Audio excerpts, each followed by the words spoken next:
calm criminal. There was a room in the house that didn't behave like the others. If you stood in it long enough, you began to notice that the light had weight to it, that it didn't simply fall across the floor, but seemed to settle there, pooling in colour. It came from above, from a stained glass skylight, set into the ceiling of the ballroom, a genuine Tiffany installation by all accounts, intricate in a way that suggested it had been made for a far grander setting than a private residence in suburban New Jersey. The glass was layered, textured, deliberate, the kind of work that turns daylight into something closer to theatre than illumination.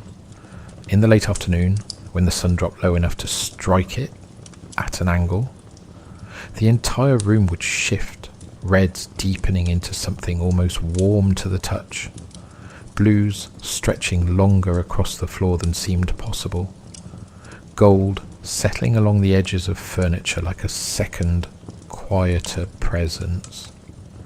It was not the sort of thing a person forgot was there. It was not subtle. It demanded to be seen. Beneath it, in November of 1971, 4 members of the same family were laid out side by side, placed there carefully, as though the arrangement itself mattered. And the man who put them there had spent the preceding months convincing himself that he had no money left, no options, no way forward that did not end in collapse. The house was called Breeze Knoll, which tells you something about the way it was meant to be seen. It sat at 431 Hillside Avenue in Westfield, a 19-room Victorian structure that felt slightly out of proportion to everything around it.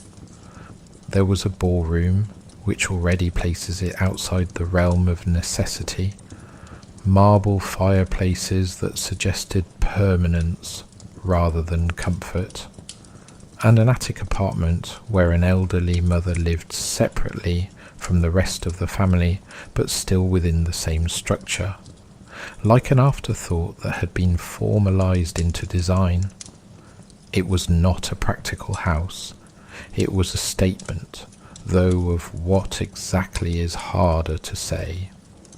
Wealth, perhaps, or aspiration, or simply the insistence on maintaining a certain appearance regardless of whether it still matched reality.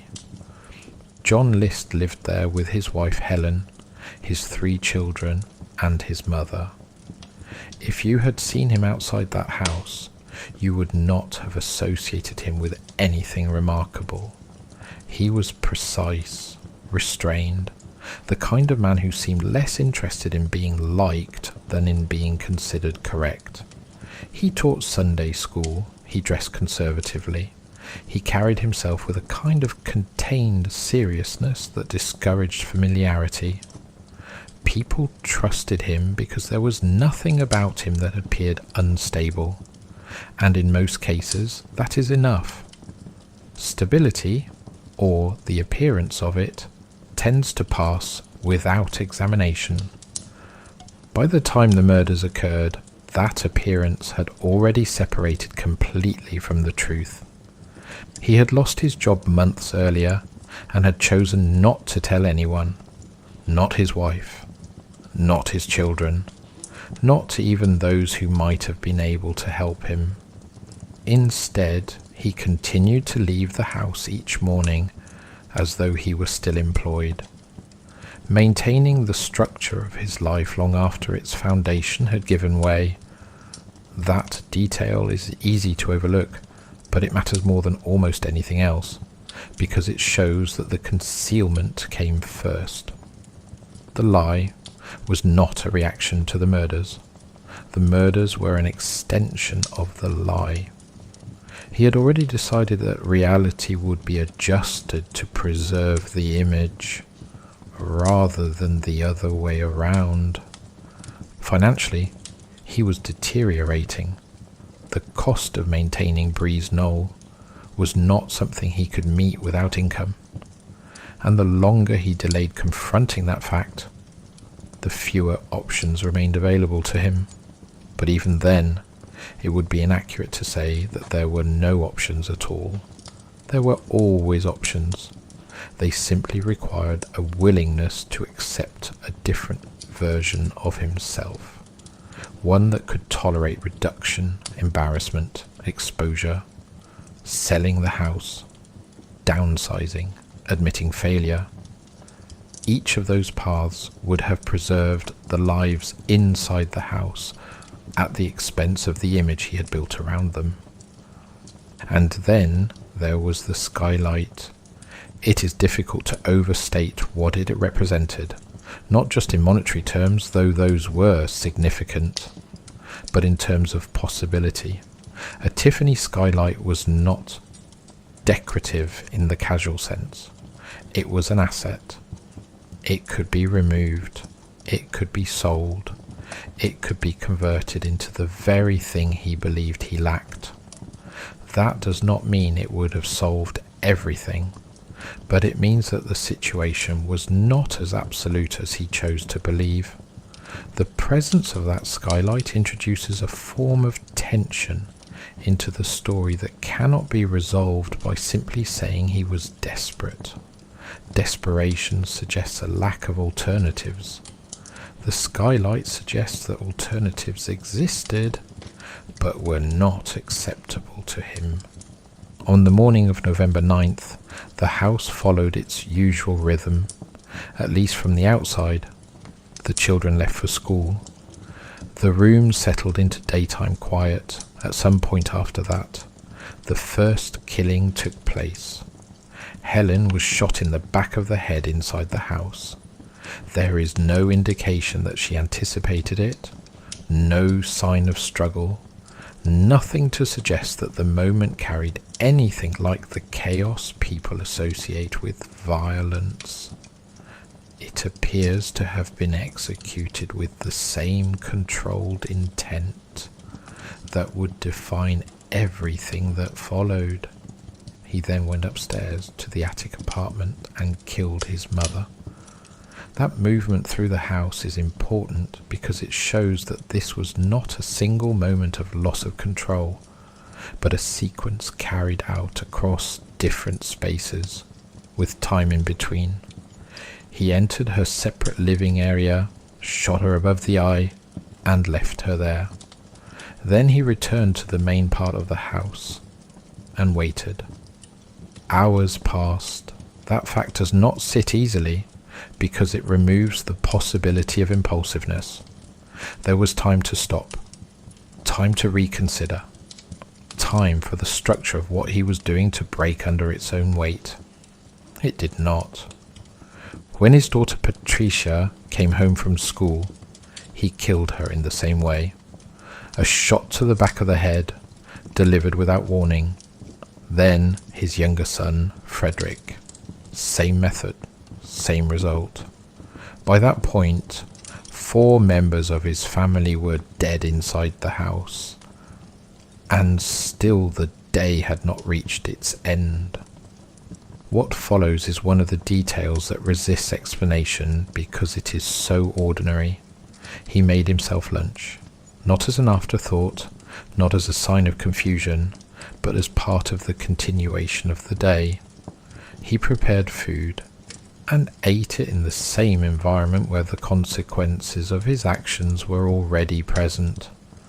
That act is often described because it reveals something essential. He was not overwhelmed, he was proceeding. After eating, he left the house and went to the bank, where he closed accounts and handled financial matters with the same careful attention he had always applied to them. From there, he went to the high school to watch his son John Frederick play a soccer match. He stood among other parents, observed the game, waited for it to end, and then drove his son home. The final killing was not as controlled as the others. John Frederick resisted. He was shot multiple times, and the evidence suggests movement, struggle, a breakdown in the clean sequence that had been maintained up to that point. It is the only moment in the entire day where something like resistance enters the record, and even then, it does not alter the outcome. By the end of the afternoon, 5 people were dead. What followed was not escape, at least not immediately, but arrangement. He gathered the bodies of his wife and 3 children and placed them in the ballroom, laying them side by side on sleeping bags beneath the skylight. He did not leave them where they fell. He moved them, positioned them, created a scene that was not random but deliberate. His mother remained upstairs, separate from the others, as though the structure of the house itself continued to define the structure of what he had done. Above the bodies, the Tiffany glass held the light. That is the image that remains because it is so difficult to reconcile. The beauty of the skylight was not diminished by what lay beneath it. If anything, it made it more pronounced, more unsettling. The room was not dark. It was filled with colour, with detail, with the kind of crafted light that suggests care, expense, permanence. And beneath it, the result of a man who believed he had no way to continue. He cleaned what he could. He turned on a radio and left it playing a religious station.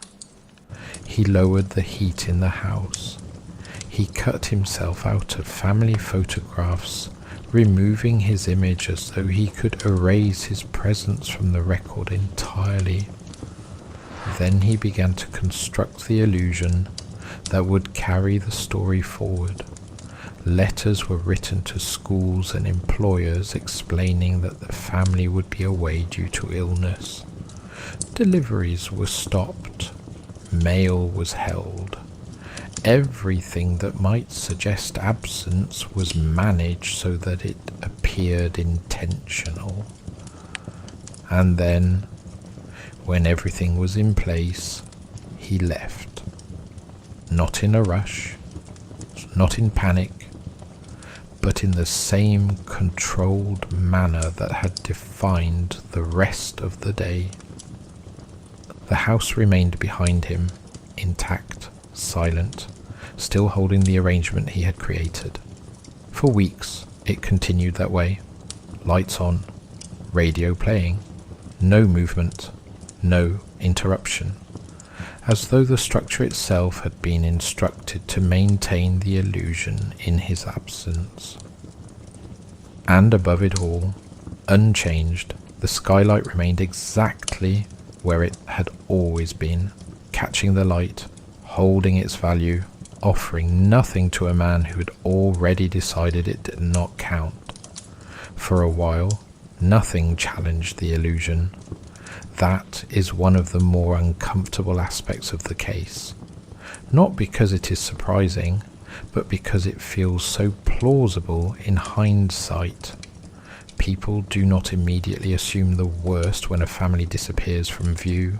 They assume travel, illness, some private disruption that does not require explanation beyond what is offered. The letters he had written did just enough to occupy that space. A sick relative, a sudden trip, time away. It was ordinary, and ordinary is often all that is needed to delay suspicion. The house itself carried the rest of the deception, though not perfectly. The lights remained on in multiple rooms, day and night, creating the impression that someone was inside even when no one was seen entering or leaving. From the street, it did not look abandoned. It looked occupied in a way that was slightly wrong, but not wrong enough to prompt immediate action. The radio, left playing, added to that sense of presence. Though no one outside could hear it. Inside, it would have filled the rooms with a constant, low sound, something to stand in for life where there was none. It is difficult to know whether he intended that effect for anyone else, or whether it was simply part of the structure he felt compelled to maintain. A house that continued to behave as though it were still inhabited. Time passed in that condition, days, then weeks, during which the interior of Breeze Knoll remained exactly as he had left it. The bodies in the ballroom, arranged beneath the skylight, the body in the attic apartment, separate, untouched. The furniture in place, the surfaces undisturbed, the small details of daily life frozen at the point where they had been abandoned. There is something particularly unsettling about that kind of stillness, because it does not resemble neglect so much as suspension. Nothing had been disrupted. Nothing had been overturned. It was as though the house had been asked to wait. The first signs that something was wrong did not come from what was present, but from what was missing. No one came to collect the mail. No one was seen moving through the property. The usual rhythms did not resume, and then the lights began to fail. One bulb burned out, then another, and then another, until the pattern of illumination across the house became uneven, inconsistent. Windows that had been lit for days went dark without explanation. Others remained bright. The effect was subtle at first, but over time it became more difficult to ignore. A house that should have been active appeared instead to be fading, not all at once, but gradually, as though whatever had been sustaining it was being used up. By the time the police were called, nearly a month had passed. That span is difficult to hold in the mind, because it suggests not only concealment, but the absence of interruption. For that entire period, the house remained closed, holding its interior unchanged. When officers entered, they did so through a basement window, not because the front door was inaccessible, but because there was no expectation of being invited in. Whatever was inside had already separated itself from the ordinary rules of entry. The interior confirmed what the exterior had begun to suggest. The air was still, the rooms intact, the sense of order preserved in a way that made the discovery more jarring rather than less. Disorder would have provided a kind of explanation, something to point to as evidence of chaos. Instead, there was structure. The radio was still playing. The furniture was undisturbed. The details of daily life had not been scattered or abandoned in haste. They had been left in place deliberately, as though the house itself had been arranged to hold its position in his absence. The ballroom was the centre of it. 4 bodies laid side by side, positioned on sleeping bags beneath the skylight. Not hidden, not covered, not moved aside, but placed. The arrangement suggests intention beyond the act itself, a decision to gather them into a single space and present them in a particular way. Above them, the glass filtered the light into colour, the same way it always had, indifferent to what had changed below it. The effect would have been difficult to process in that moment, not because the scene was unclear, but because it was too composed, too deliberate, as though it had been set rather than left. Upstairs, the separation remained. His mother's body in the attic apartment, apart from the others. as though the structure of the house had dictated a boundary even in death. That division adds something to the scene that is hard to define, not quite symbolic, not quite practical, but persistent. It suggests that even in the final arrangement, he was following a pattern that made sense to him, one that did not require explanation to anyone else. From that point, the case shifted from discovery to absence. The question was no longer what had happened, but where he had gone. The initial evidence offered very little in that regard. There were no signs of struggle beyond what had already been contained within the house. No indication of forced exit. No obvious direction of travel. His car was eventually found at a train station, left in a way that suggested intention rather than haste, as though he had stepped out of one life and into another, without leaving anything behind that might disrupt the transition. That detail changes the nature of the search. A man who flees in panic leaves traces. A man who leaves in control leaves far less. The car at the station was not a mistake. It was a point of separation, a way of breaking the connection between the house and wherever he intended to go next. From there, the possibilities expand too widely to contain.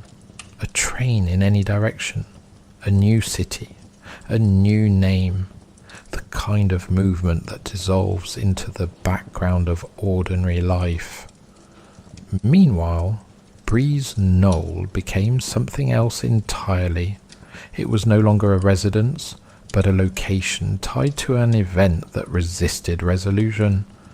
People spoke about it, not just in terms of what had happened, but in terms of how it had happened, the controlled nature of it, the absence of noise, the length of time it had remained undiscovered. The house itself seemed to carry those details, as though its structure had absorbed them. The ballroom, the attic apartment, the skylight. Each element took on a significance that extended beyond its physical presence. The skylight in particular began to draw attention in a way that went beyond aesthetics. It was not just beautiful, it was valuable, and that fact introduced a tension that could not be easily resolved. The man who had committed the murders had done so in part because of financial pressure, because of the belief that he had reached a point where continuation was no longer possible. And yet, he had been living beneath an object that, by all accounts, could have been converted into money, not abstractly, not theoretically, but directly. It could have been removed, sold, turned into the very thing he believed he lacked. That does not simplify the case, it complicates it. It suggests that the issue was not simply the absence of resources, but the refusal to use them in a way that altered the structure of his life. To remove the skylight would have meant changing the house. To change the house would have meant acknowledging that it could not remain as it was. That acknowledgement appears to have been unacceptable to him. The image had to be preserved, even if preserving it required destroying everything that gave it meaning.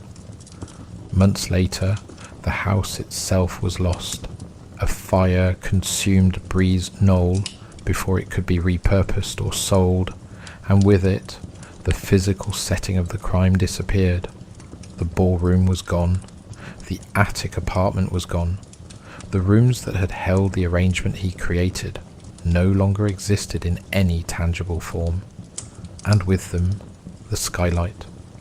Whatever its exact value, whatever its precise history, it was no longer something that could be examined or used. It remained only as a detail within the story, a piece of the narrative rather than an object in the world. At that point, the case had lost its centre. The man was gone. The house was gone. What remained were records, descriptions, and the persistent question of how someone could move through all of that with such control and then continue without interruption. The investigation continued, but it was now operating against time rather than alongside it, searching not for a man in flight, but for a man who had already arrived somewhere else and begun again. And all the while, the detail of the skylight remained fixed, not because it answered anything, but because it refused to be dismissed. It stood as a contradiction within the story, a reminder that the situation had not been as closed as he believed, that there had been something above him, present, visible, and entirely unused. As the months turned into years, the case did not vanish so much as it settled into a different kind of presence, one that no longer demanded immediate answers, but refused to be forgotten. There is a particular category of crime that lingers in this way, not because it remains active, but because it resists resolution on a deeper level, because the facts that are known do not sit comfortably together. The List case became one of those. It was revisited, discussed, re-examined, but always with the same underlying tension. A man had methodically eliminated his family, arranged the aftermath with precision, and then stepped into the wider world without leaving behind anything that could reliably lead back to him. That absence began to feel less like a gap and more like a feature of the story itself. What investigators were dealing with was not a fugitive in the usual sense, but a man who had already demonstrated the ability to live inside a constructed version of reality. Before the murders, he had maintained the appearance of employment long after losing his job, leaving the house each morning, returning at the expected time, preserving routine while concealing collapse. That was not improvisation. It was discipline. It required consistency, restraint, and an understanding of how little people tend to question what appears orderly.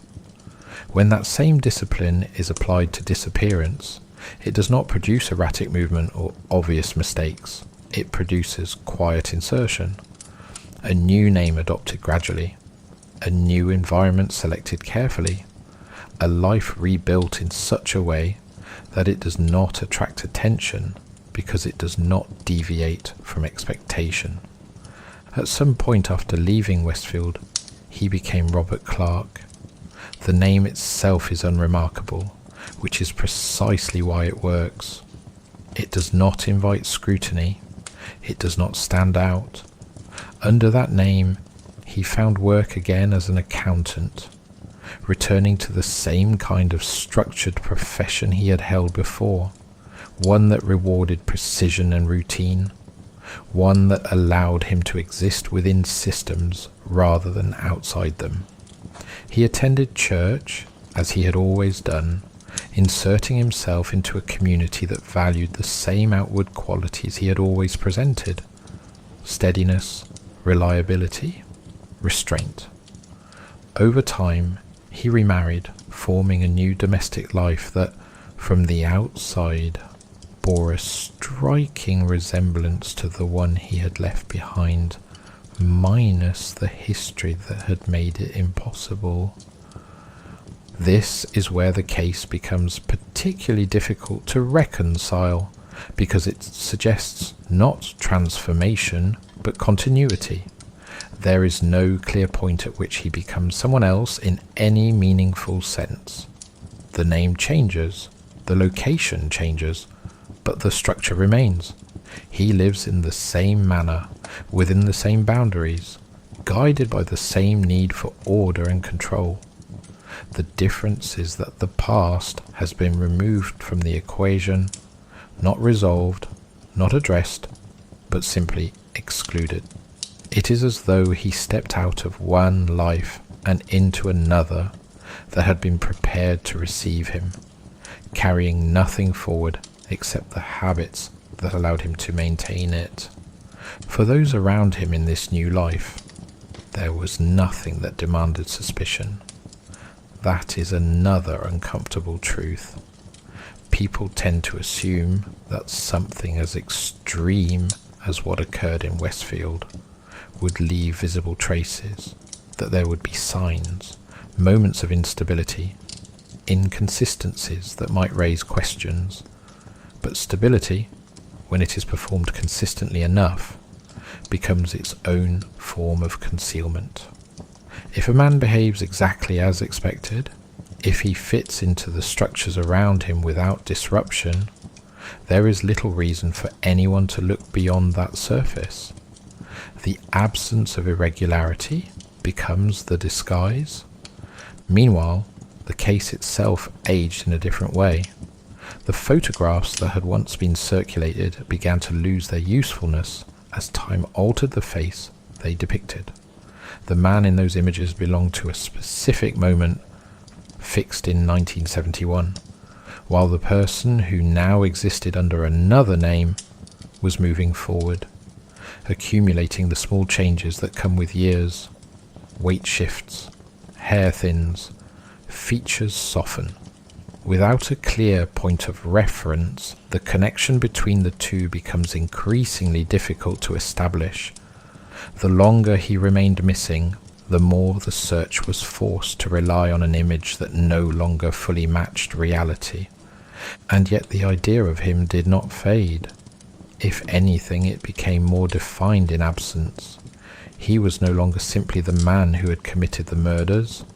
He became the man who had disappeared successfully, who had managed to avoid detection, not through luck, but through the same qualities that had defined the crime itself: control, planning, execution, the absence of noise.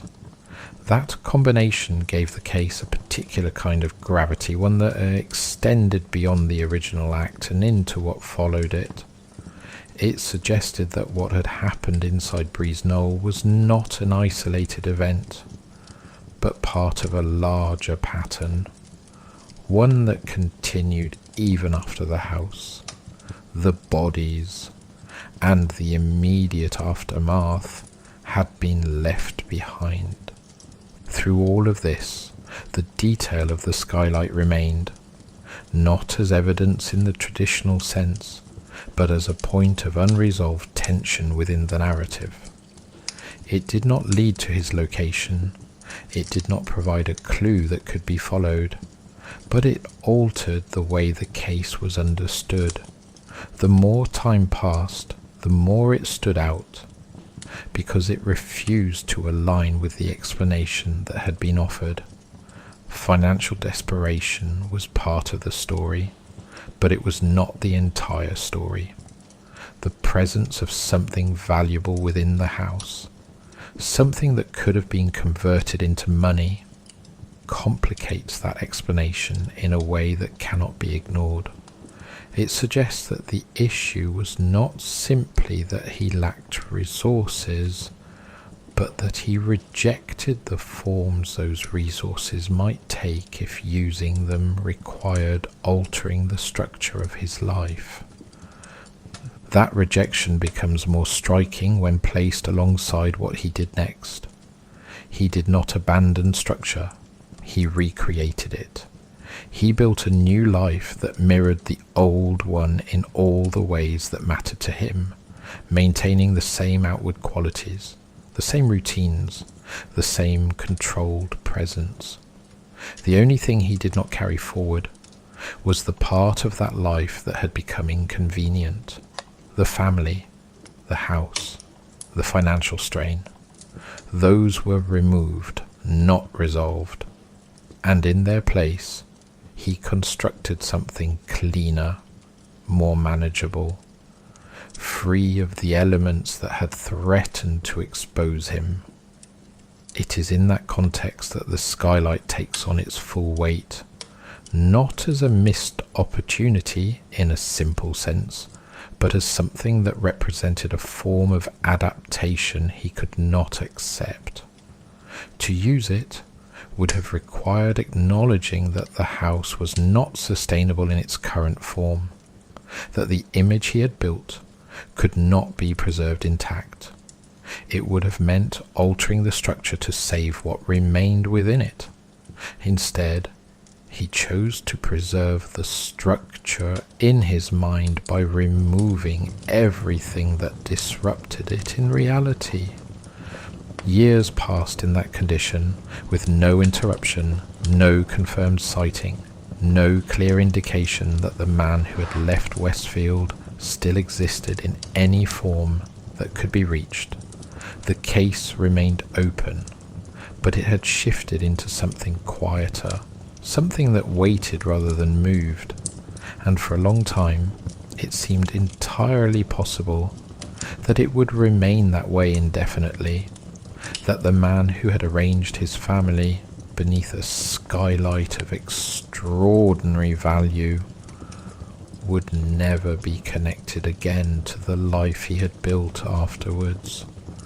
What makes the disappearance difficult to sit with is not that he vanished, but that he did so in a way that suggests he had already been practicing for it. By the time he walked out of that house, he had months of experience living inside a false version of his own life, maintaining routine while concealing something fundamental. Losing his job had not immediately forced a confrontation with reality. Instead, he adjusted reality to preserve the appearance of stability. He left the house each morning, returned at the expected time, carried himself as though nothing had changed, and no one around him was compelled to challenge it. That is not a momentary deception. It is a sustained condition, one that requires discipline, emotional restraint, and a particular kind of detachment. When you understand that, the disappearance begins to feel less like an escape and more like a continuation, the same method extended outward into a larger space. At some point after leaving Westfield, he stopped being John List in any practical sense and became Robert Clark. The name itself is almost deliberately forgettable, the sort of name that passes through conversation without leaving any impression behind. Under that identity, he did not drift to the edges of society or take on a life that would conceal him through isolation. He did something more effective than that. He resumed the same kind of life he had always lived. He found work as an accountant again, a profession built on order and repetition, one that rewards precision and does not require visibility beyond its function. He attended church, placing himself once more inside a structure that values consistency, restraint, and outward reliability. Over time, he remarried, forming a new domestic life that, from the outside, appeared stable, unremarkable, entirely ordinary.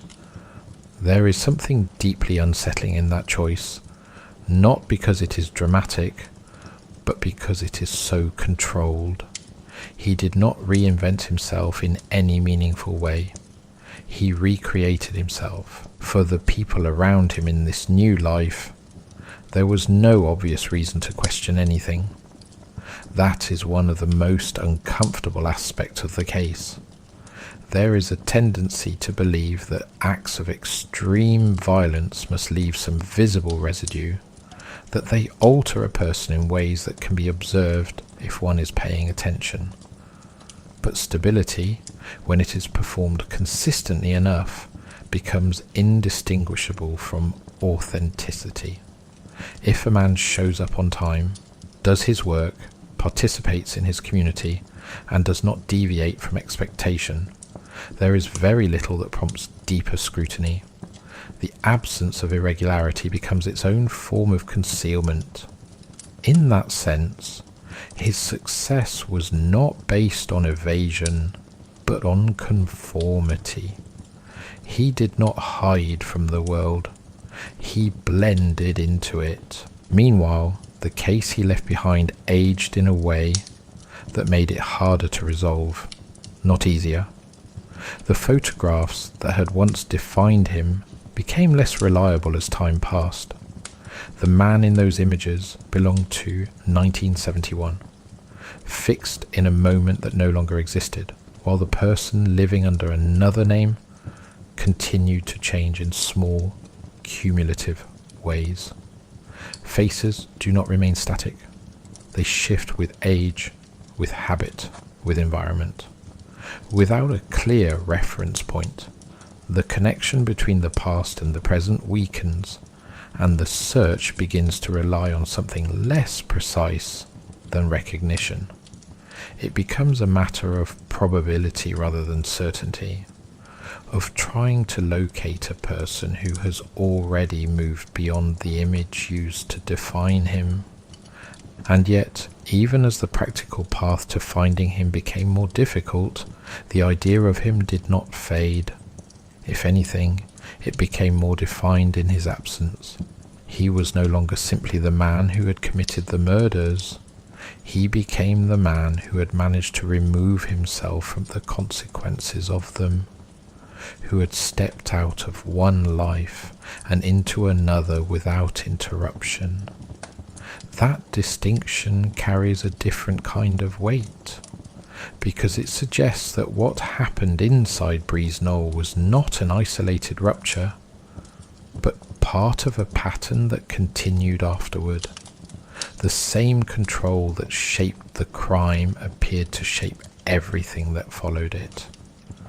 It is in that context that the skylight begins to take on a different significance, not just as a detail within the house, but as something that complicates the entire narrative.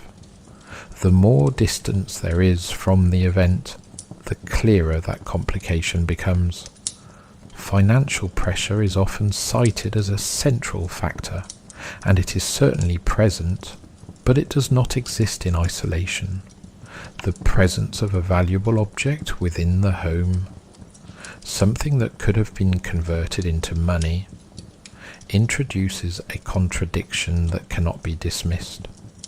It suggests that the situation was not defined solely by lack, but by a refusal to engage with the forms that relief might take. To remove the skylight would have meant altering the house, dismantling part of the structure that defined his sense of stability. It would have required a willingness to accept change, to acknowledge that the life he had constructed could not remain intact. Instead, he chose to preserve that structure in a different way, not by adapting it, but by eliminating the elements that threatened it. That choice is what links the two halves of the story together. The murders and the disappearance are not separate events. They are part of the same process, the same attempt to maintain control in the face of something that could not be controlled without compromise. He did not compromise, he removed, and then he rebuilt, carrying forward only the aspects of his life that aligned with the image he needed to sustain. As the years passed, that reconstruction held. There were no confirmed sightings, no moments where the two identities overlapped in a way that could be definitively traced. The case remained open, but existed in a kind of suspension, waiting for something to disrupt the continuity he had created. And for a long time, nothing did. The man who had once stood in a ballroom beneath a Tiffany skylight arranging the bodies of his family with deliberate care, was now living in another place entirely, under a different name, within a life that appeared stable enough to avoid attention. What remains difficult to resolve, even with that understanding, is the simplicity of the detail that sits at the centre of it all. The skylight was not hidden. It was not something he would have needed to discover or uncover. It was part of the house, part of his daily environment, something he would have seen without effort. The fact that it did not factor into his decisions suggests that the limitation he was operating under was not practical, but internal. The options available to him were filtered through a definition of himself that could not accommodate certain kinds of change. To use what was above him would have required becoming someone who could accept the loss of what was around him. And that, it seems, was the one thing he would not do. For 18 years, the structure he built held without interruption, and that is the detail that changes how everything before it feels when you look back. It was not a temporary evasion or a frantic escape that happened to succeed. It was a continuation of the same controlled life he had always lived, only relocated and renamed. Under the name Robert Clark, he worked, attended church, remarried, and moved through his days in a way that did not invite attention. There were no visible fractures, no outward signs that the life he was living had been constructed over the absence of another. If anything, the quiet consistency of it suggests that he had found a version of his life that was easier to maintain, one without the pressures that had been building in Westfield, one where the structure could exist without being tested in the same way. The break did not come from him, it came from time, and from the gradual adjustment of the search to account for that time. In 1989, the case was featured on America's Most Wanted, and for the first time, the image used to represent him was not the one fixed in 1971, but something closer to what he might have become after nearly 2 decades. A forensic sculptor created an age-progressed bust. Not an exact likeness, but a careful projection based on how faces change, how bone structure remains while everything around it shifts. It did not need to be perfect. It only needed to be close enough to disturb recognition. Someone saw it and hesitated. That hesitation is the point where the two lives begin to overlap again. Not certainty, not immediate identification, but a moment where something familiar does not align with what it is supposed to be. A neighbour in Virginia recognized something in that reconstructed face, something that did not belong to the name Robert Clark, and that small disruption was enough to bring everything that had been separated back into contact. When he was arrested, there was no collapse, no visible panic that might suggest the end of something held together with strain. He acknowledged who he was with the same composure that had defined everything else. At trial, he did not present himself as a man who had lost control, but as someone who had made a decision and followed it through. He spoke of financial pressure, of the fear of what would happen to his family if their circumstances continued to decline, of the belief that what he had done was, in some sense, protective. The language is structured, measured, consistent with the way he had always framed his actions, and it carries the same absence that had been present from the beginning. There is no space for alternatives, No recognition that the situation might have allowed for a different outcome. The path he chose is presented as though it were the only one available. By the time he stood in that courtroom, Breeze Knoll no longer existed. The house had been destroyed years earlier in a fire that erased the physical setting of the crime, leaving behind only descriptions, photographs, and memory. The ballroom was gone, the attic apartment gone, the rooms that had held that long suspended silence reduced to something that could no longer be revisited directly. And with the house, the skylight, whatever its exact valuation might have been in precise terms, whatever debates might have existed about its provenance or its market price, none of that changes what it represented within the structure of the story. It was a Tiffany skylight, intricate, deliberate, unmistakably valuable, set into the ceiling of a private home in a way that made it part of his daily environment. It was not hidden, not theoretical, not something that required discovery. It was there, above him, present every day he moved through that house while his financial situation deteriorated. And he never used it. That is where the case settles, not in the act itself, but in that refusal. Because the refusal clarifies everything that came before it. It shows that the problem he was solving was not simply financial. If it had been, the presence of something that could be sold, something that could be converted into money, would have altered the outcome.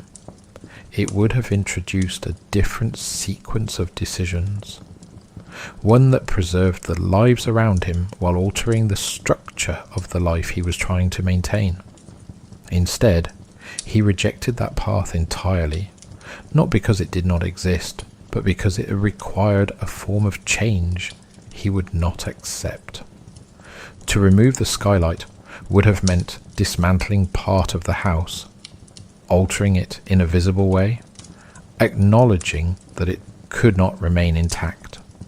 It would have meant admitting that the image he had built of stability, of control, of quiet success was already compromised. It would have required him to become someone who could accept that compromise and continue anyway.